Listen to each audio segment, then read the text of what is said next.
Welcome to hole number one of the Winter Major, played from the second tee from the Pro Division. I've got the EM and the Titan, and I'm looking at playing it right down the middle. Going here with about 6 bars of topspin, but a little bit more with a tiny little bit of, or a little bit less, excuse me, with a little bit more overpower, and you can absolutely achieve the exact same thing here. Now, in extreme headwinds, yes, we should probably lay up on the right, and at that point it's going to be a heck of a lot more difficult to try to secure this eagle. But if you have to use a power 5 ball or whatever it takes to get this one close on hole number one, if you could make it off this island and down here onto the short stuff, even that little small circle here before the green, you're going to give yourself a beautiful chance to get this eagle. And I think it's super important that we do just that, because when you get the tournament off on a good foot, it gives you a chance to get that beautiful score. And hey, the idea is that we want to get those banners, right? And I make these videos so that you can do your best, and I try to learn myself, right? And it's all in good fun. And I think that the majors are particularly important, especially when we have this awesome new course. So thank you to Playdemic for putting in the effort. I know some people would like to see more, but we could definitely see less as well. And I think they've been doing a very good job lately. This one is going to have some low scores. I think it's going to be a lot of fun. Okay, so the first par 3 is hole 2 here, and I'm showing you the one that has kind of the worst wind angle here, because I have to pull it down into the water. One back, one right in this situation. Some winds I'm using 2 back, and some winds I'm using 0.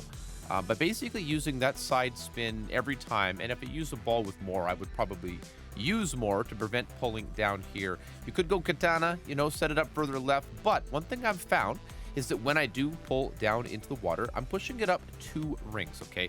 And that's really why I'm showing you this video, because depending on where you might want to play it, this is about as bad as it gets, and this is still going to be a very good outcome. So 40, maybe 45% here, maybe a 1201 pull angle, or maybe a click and curl, maybe a bit of offset, whatever works for you, but we're very, very close on this one.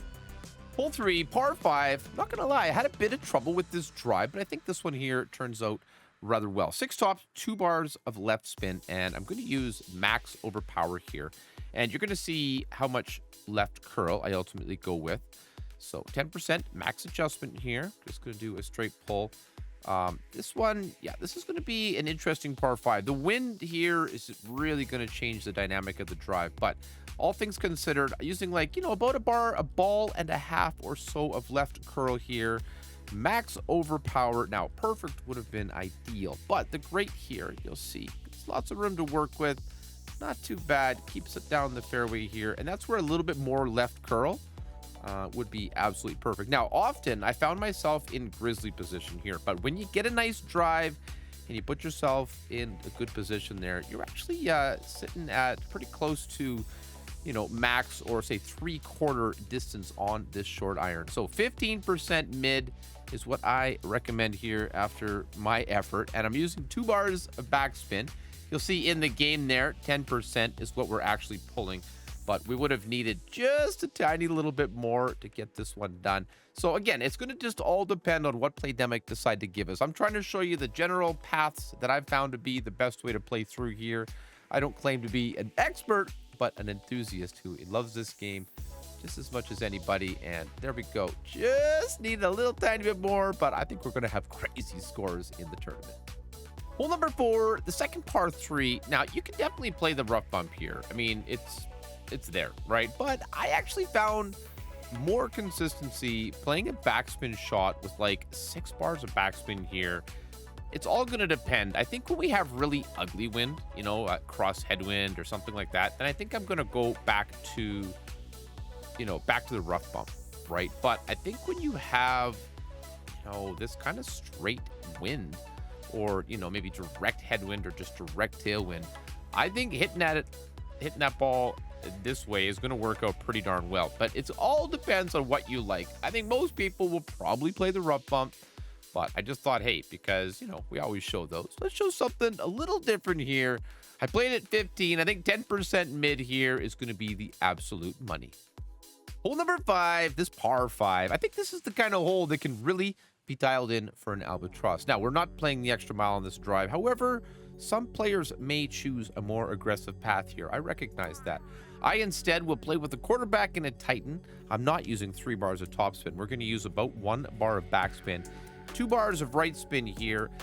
It all depends, right? The wind is good for this play. So, this is kind of the general idea. I have not tinkered with the left-hand side of this hole at all. So I'm not even certain if this is completely the best path, but I think anytime you can set yourself up with a sniper to the green for a par 5, I think it's going to put you in a nice position. Half a ball to right curl there. That's absolutely important. Keep that in mind. You want to keep this one just down the middle of this fairway. Beautifully sets us up nicely for the second shot.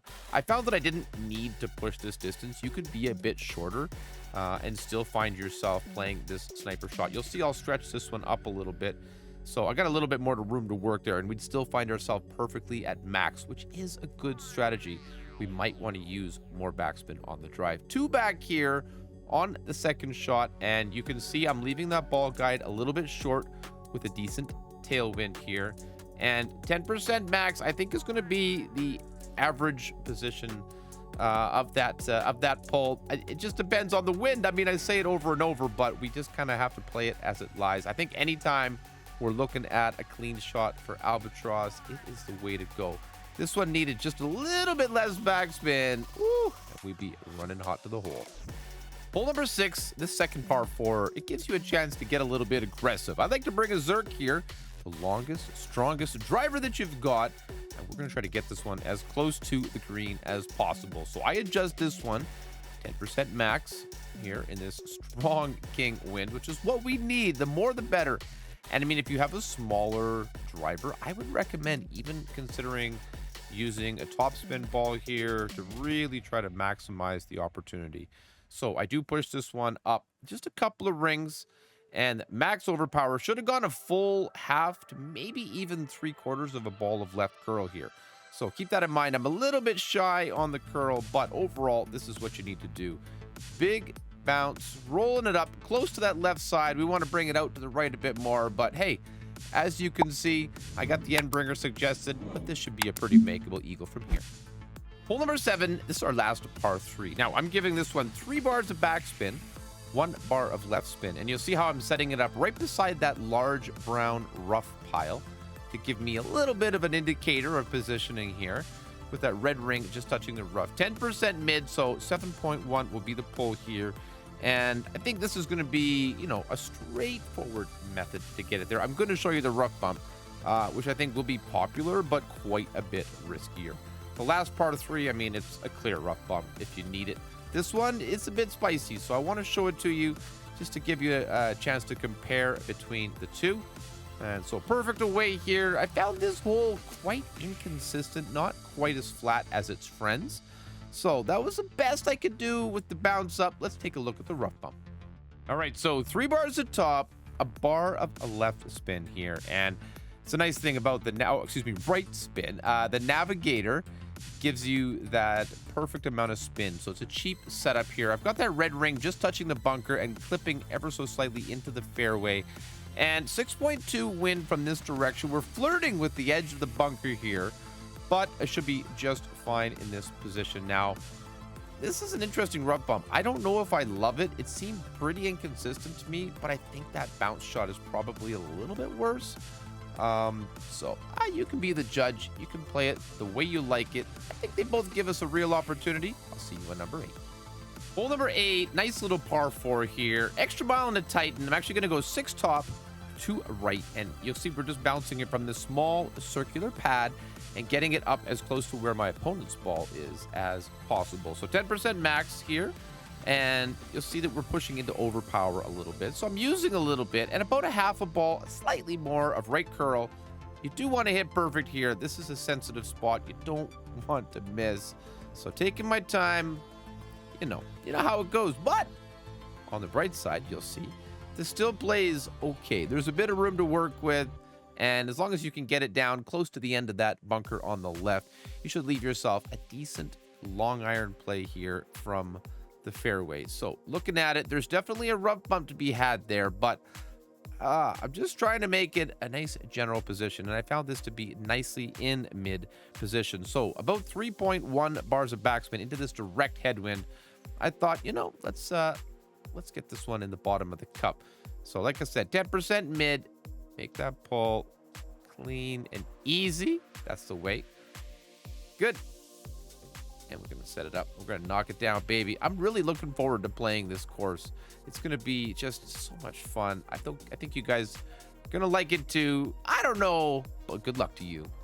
Hole number 9, par 5, extra mile here. And I recommend a Kingmaker, particularly for that second shot. As much top as you've got, 2 to 3 bars of left spin. Take careful note of where the second bounce is. That's how I kind of set this shot up. I'm going to use that red ring also touching the rough and adjusting here 10% max. We're going to use all the left curl we've got, and you have to get this one down far enough so that you can get past the trees at the end of the fairway. So I've played this one in rookie with the big topper, worked out very, very well. And here, this higher level EM is just fine. This, if you use a Kingmaker, especially with the EM7, you should have that little extra kick to get it over where you need it. End of the day, you can see those trees there, and we're quite close, but we can just get by with the Titan. You'll see here when I apply the 2 side spin, how 3 would be just perfect. And that's why I think the Kingmaker would make a good choice here. However, I opt to just use a little bit of curl, 10 max, 1 back, 3 bars of right spin here. And guys, I really appreciate you watching the video. If you haven't subscribed to the channel yet, please go ahead and do so now. I'm really pushing to try to hit 10K by the end of 2023. Good luck to you in the Winter Major. Hope you have a beautiful tournament, and maybe we'll catch you in the live streams. Thank you so much for watching, and good luck.